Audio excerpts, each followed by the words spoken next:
고요한 밤, 하느님의 은총이 여러분의 마음속에 별처럼 빛나기를 기도합니다. 오늘 우리는 시간과 공간을 넘어 굳건한 믿음 하나로 세상에 빛을 남긴 한 영혼의 이야기를 나누고자 합니다. 이 거룩한 여정을 시작하기에 앞서 저희의 이야기가 마음에 와닿으신다면 구독과 좋아요를 통해 더 많은 이들에게 이 빛을 전하는 데 동참해 주시길 부탁드립니다. 여러분의 작은 손길이 모여 세상을 밝히는 등불이 됩니다. 듣는 모든 분들께 주님의 평화가 함께하기를. 지금으로부터 약 200년 전 레바논의 깊고 높은 산맥에 자리한 작은 마을 베카아 카프라에서 이야기는 시작됩니다. 이곳은 하늘과 가장 가까운 마을 중 하나로 알려져 있으며 척박하지만 경건한 신앙인들의 땅이었습니다. 1828년 안툰 마클루프와 브리지타 부부에게 한 아들이 태어났습니다. 부부는 아기에게 유세프, 즉 요셉이라는 이름을 지어주었습니다. 이 아이가 바로 훗날 전 세계 가톨릭 신자들의 존경을 받는 성인 사르벨이 됩니다. 어린 유세프는 평범한 산골 소년이었지만 그에게는 남다른 점이 있었습니다. 그는 또래 아이들과 어울려 노는 것보다 조용히 마을 근처의 작은 동굴로 가 기도하는 것을 더 좋아했습니다. 그 동굴은 유세프에게 하느님과 단둘이 만나는 성스러운 공간이었습니다. 그는 그곳에서 성모 마리아께 기도를 바치고 예수님의 삶을 묵상하며 어린 시절을 보냈습니다. 하지만 평화롭던 유세프의 삶에 시련이 닥쳐왔습니다. 아버지가 고된 노동 끝에 병을 얻어 세상을 떠난 것입니다. 어린 나이에 가장을 잃은 슬픔 속에서도 어머니 브리지타는 강인한 믿음으로 5 자녀를 홀로 키워냈습니다. 그녀는 아이들에게 가난 속에서도 신앙을 잃지 않는 법을 가르쳤습니다. 유세프는 이런 어머니의 모습을 보며 더욱 깊은 신심을 키워나갔습니다. 그의 마음속에서는 세속의 삶이 아닌 온전히 하느님께 자신의 삶을 바치고 싶다는 열망이 자라나기 시작했습니다. 20살이 넘은 청년 유세프는 마침내 일생일대의 결심을 합니다. 그는 가족을 떠나 하느님의 종으로 살아가기로 마음먹고 2 삼촌이 수도자로 있는 마론파 수도원으로 향했습니다.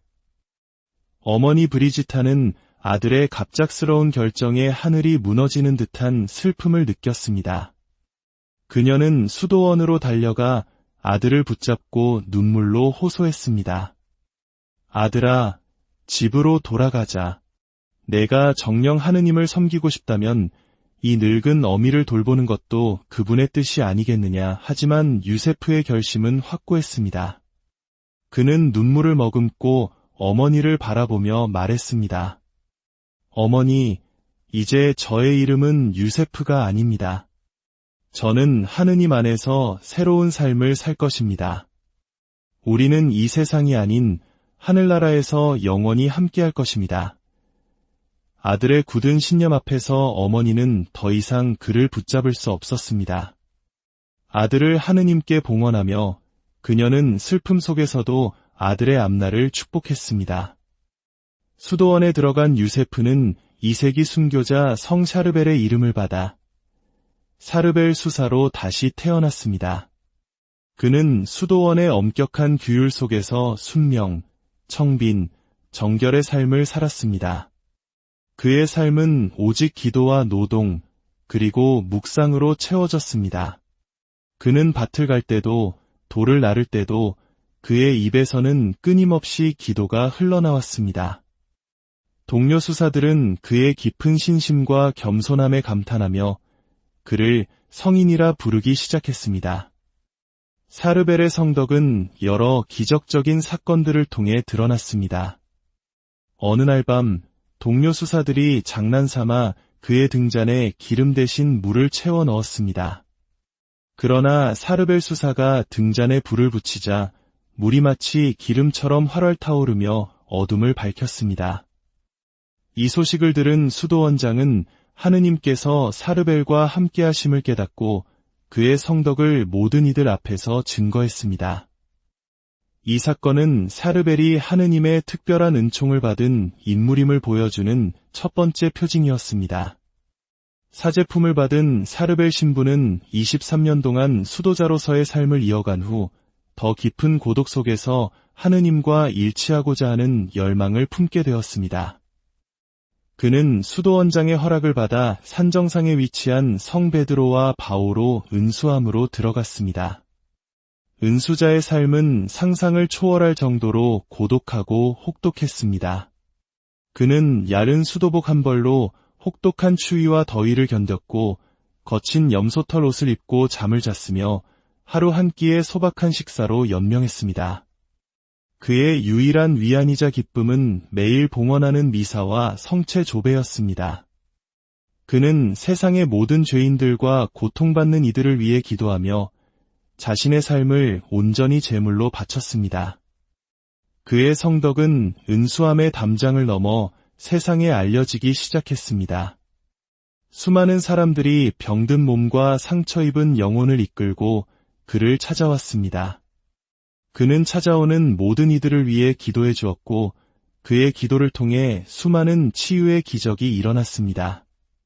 독사에 물린 사람이 살아나고 정신질환을 앓던 이가 온전해졌으며 한평생 죄의 길을 걷던 여인이 그의 앞에서 눈물로 고해성사를 하고 새로운 삶을 찾기도 했습니다. 1898년 12월 샤르벨 신부는 여느 때처럼 성탄을 준비하며 미사를 집전하고 있었습니다. 성체를 축성하며 오 진리의 아버지시여 라는 기도를 바치던 순간 그는 뇌졸중으로 쓰러졌습니다. 쓰러지는 순간까지도 그의 손은 축성된 성체를 굳게 붙들고 있었습니다. 그는 8일 동안 극심한 고통 속에서도 오직 예수님과 성모님의 이름을 부르며 기도했습니다. 그리고 마침내 성탄 전야 그는 70년의 거룩한 삶을 마감하고 하느님의 품에 안겼습니다. 하지만 그의 이야기는 죽음으로 끝나지 않았습니다. 오히려 그의 죽음은 더 큰 기적의 시작이었습니다. 그가 묻힌 무덤에서는 몇 달 동안 밤마다 비범한 빛이 뿜어져 나왔습니다. 이 기이한 현상에 당국은 무덤을 열어볼 것을 명했습니다. 무덤을 열자 사람들은 경악을 금치 못했습니다. 혹독한 날씨에도 불구하고 그의 시신은 전혀 썩지 않은 채 마치 살아있는 사람처럼 온전한 모습이었고 시신에서는 향기로운 기름과 땀이 계속해서 흘러나오고 있었습니다.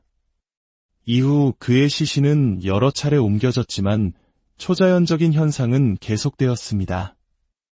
그의 유해에서 흘러나온 기름을 바른 수많은 병자들이 치유되는 기적이 끊임없이 일어났습니다. 교황청은 이 수많은 기적들을 철저히 조사한 후 1977년 교황 바오로 6세에 의해 마침내 그를 성인으로 시성하였습니다. 오늘날 레바논 안나야에 있는 그의 무덤은 종교와 인종을 넘어 전 세계에서 찾아오는 순례자들의 발길이 끊이지 않는 곳이 되었습니다. 사람들은 성 샤르벨의 전구를 통해 하느님의 자비와 사랑을 체험하고 육신의 질병뿐만 아니라 영혼의 상처까지 치유받고 돌아갑니다. 성 샤르벨 마클루프의 삶은 우리에게 무엇을 말해주고 있을까요? 그는 우리에게 화려한 업적이나 세상적인 성공이 아닌 침묵과 기도, 그리고 하느님을 향한 변치 않는 사랑이야말로 가장 위대한 힘임을 보여주었습니다. 빠르게 변화하고 소란스러운 시대를 살아가는 우리에게 성 샤르벨의 삶은 잠시 멈추어 서서 우리 내면의 소리에 귀 기울이고 영원한 가치를 되새기게 하는 깊은 울림을 줍니다. 오늘 밤 우리 모두 성 샤르벨의 겸손함과 굳건한 믿음을 본받을 수 있도록 기도합시다. 우리의 삶이 비록 작고 평범할지라도 그분처럼 하느님을 향한 사랑으로 채워진다면 우리 각자의 삶 역시 세상을 밝히는 작은 빛이 될 수 있을 것입니다. 성부와 성자와 성령의 이름으로